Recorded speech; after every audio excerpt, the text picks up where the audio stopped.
thanks for joining us. My name is Brittany and I'm a family support specialist with the Partnership for Children. Today's video, we are going to do some sensory activities. So we're going to show you guys some different activities you can do for sensory play with your kids. And so let's talk about why sensory is important. So why is sensory important? Sensory activities give children a chance to explore the world around them and really get to know the way things are, the way they feel, the way they taste, the way they look, the way they smell. Babies, when they're little, the first thing they want to do is put everything in their mouths and touch everything with their hands. That's their way of exploring and learning. And that doesn't change when children get older. Children really learn and get the chance to explore the difference between things, why it feels the way it does, why it smells the way it does, why it looks, things like that, and kind of use their hands and really get in there, especially kinesthetic learners, people who need to move and you do things with their hands in order to learn the best way. So sensory is a really great way to let children explore and also have fun at the same time, independently or with limited supervision. So the first thing that we're gonna show you guys is something called cloud dough. So we're gonna step over here. So for this particular sensory activity, you're going to need cornstarch and just any kind of hair conditioner. It could be whatever you have at home. And it smells really good, so smell doesn't matter. We all know the hair conditioner smells great. So for this, you'll need 2 parts of cornstarch to 1 part of hair conditioner. So I've already poured it in the bowl. So once you have it in the bowl, just kind of give it a good mix. Kind of mix it in there really well. And then if you notice that it could be a little wet, you can always add more cornstarch. And then if you notice that it's too dry, you can always add more hair conditioner. This is a great chance to kind of have your kids help you do this and stir and kind of use their hands to be able to figure out what it feels like. Ask, is it soft? Is it smooth? What does it smell like? So once you've gotten it to a consistency that you like, you're gonna kind of just take your hands in there. Let your kid get in there and really just kind of knead the dough and work it in.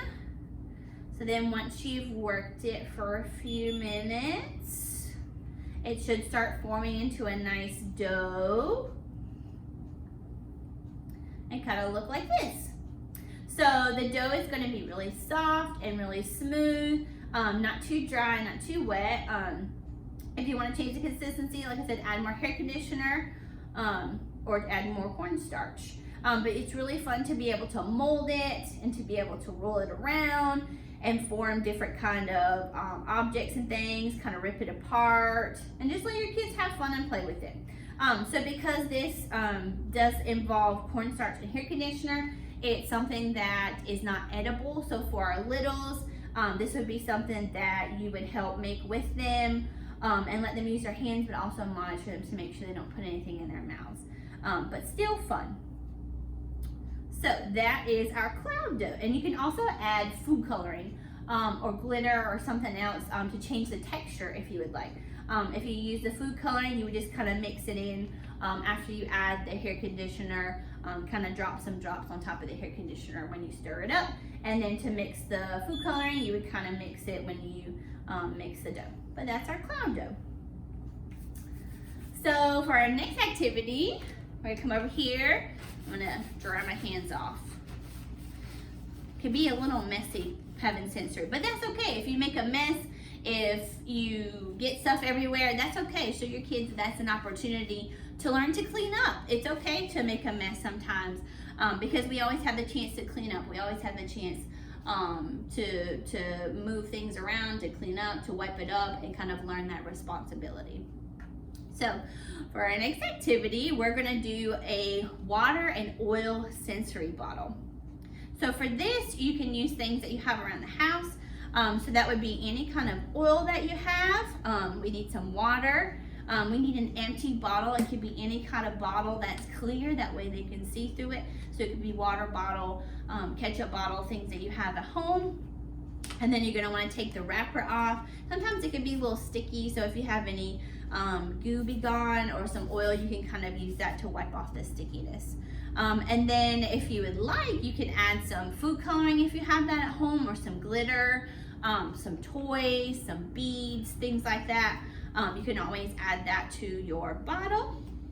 And then to make things a little easier, if you have a funnel, you can use a funnel to add the oil to glitter the objects. If you don't have a funnel, piece of paper. Take your piece of paper and roll up into a funnel and pop it in your bottle like so. Becomes a funnel. So these are our materials. So first thing we're gonna do is add our oil.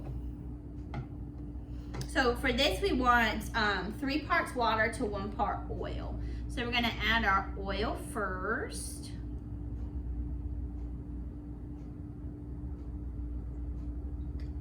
Just like that. And then we're going to add our food coloring. This would be where you could add gel food coloring, liquid food coloring, whatever you have. And a couple drops of that. And then if you have glitter, you can add glitter at this point. Shake some glitter in there. However much glitter you like. And then we are going to give this a stir. If you have a straw or the long end of a spoon, something like that, kind of mix it around like that. And we're gonna put the lid on and shake it up.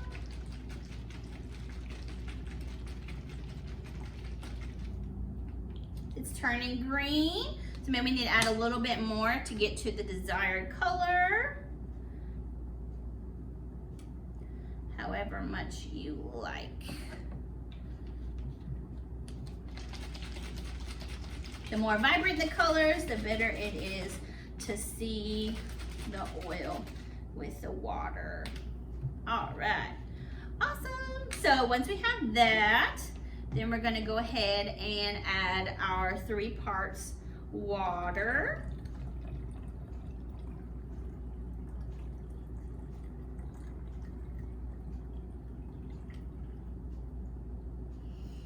Awesome. So you see guys, when we add the water in with the oil, the water and the oil separate. So use that as an opportunity to talk to your kids about why they think the oil and the water separate. Or use it as a chance to talk about the difference between oil and water. Especially for the older ones, this is a really cool kind of science experiment. And talk about the colors. So once we have that together, then we're gonna secure the lid, and you guys can secure the lid with glue, with tape, anything you have at home, hot glue, super glue, electrical tape, duct tape, any kind of thing to kind of keep the lid on. Because sometimes it will pop off. So make sure that you're monitoring your kids, especially your little ones, when you're using this. So once we've got that together, you guys can shake it around, and you guys can see the particles of oil and the water separate. So with this kind of sensory object, this is a visual sensory opportunity. So for this, you can use this as an opportunity for calm down. Because sometimes kids need a visual to re-trigger their brain. Or sometimes they need a physical, especially like with the dough or the sensory bottle. These can help to re-trigger the brain when they're having a moment of anxiety, or they're upset, or they're dysregulated in their emotions. These are cool to give them a chance to output that feeling. So it re-triggers their brain so that they get a chance to calm down first, so that you can have a chance to talk about how they're feeling and really give them a chance to express their emotions. So calm down bottles are really awesome to be able to have visual, but you can also make different sensory bottles for auditory as well. So especially for little babies, they love to shake things and make noise. So you guys can use empty water bottles with rice, with corn, dried beans, things like that, little toys, objects. And you guys can shake them up and secure the lid and give them a chance to hear some different sounds and talk about, what does that sound like? What if we do it slow? What if we do it faster? Just use the opportunity to communicate with your child and really just be descriptive in what they're seeing, what they're hearing, what they're feeling, and use that chance to kind of really talk about what you're doing together. So I hope you guys enjoyed our activities for today. I hope you guys get the chance to do them at home. Please let us know if there's anything that you would like to do or like to see from us. And we really miss everyone, and we hope that you are safe and staying healthy, and we hope to see you guys soon. Thanks, guys. Bye.